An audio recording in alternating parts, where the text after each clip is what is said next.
Asseyez-vous, je vais vous dire les termes concernant l'élimination à la Starac du dernier Prime. Mehdi est parti, je suis dégoûtée aussi parce qu'il a une très très belle voix. Cependant, je suis trop contente pour Emma, en fait.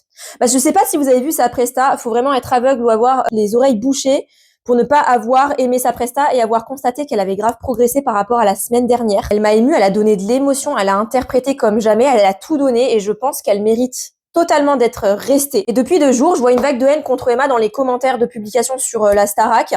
Moi, ça me saoule en fait parce que vous commencez à être aussi toxique que l'année dernière.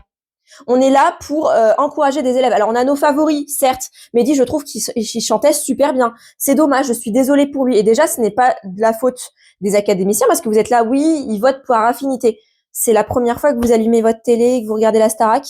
Non, parce qu'en fait, c'est pas nouveau. Ils ont toujours voté par affinité. Puis en fait, cette hypocrisie de dire, ouais, aujourd'hui, il y a trop de niveaux, alors qu'on devrait avoir des élèves qui ne sont pas parfaits pour qu'ils apprennent parce que c'est une école, mais vous voulez éliminer ceux qui veulent apprendre comme Emma. Enfin, vous. En plus de ça, Emma, c'est un profil qui est amené à progresser constamment au fur et à mesure des semaines. Je le vois parce que déjà, la première semaine, je sais pas si vous avez vu les 2 prestats, c'était le jour et la nuit. Ça veut dire qu'elle a vraiment appris. Et puis on l'a entendu quand elle est revenue dans le château.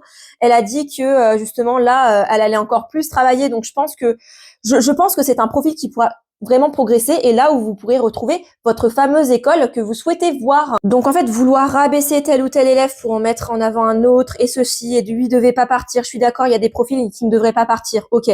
Mais dans ces cas-là, en fait, ne tapez pas sur les doigts des uns et des autres, mais plutôt pour la prod parce que je trouve ça dommage. On le dit depuis 3 ans d'arrêter de faire des éliminations dès la première semaine. Ils n'ont pas le temps d'apprendre, ils n'ont pas le temps de bien se connaître, de profiter pleinement de la Star Academy. Bon, sinon, petit aparté, Ambre, elle a été magnifique, incroyable. Léa, elle est tellement sous-cotée également. Je les aime d'amour toutes les deux. C'est mes 2 faves. C'est les 2 meilleurs de la Starac, je trouve.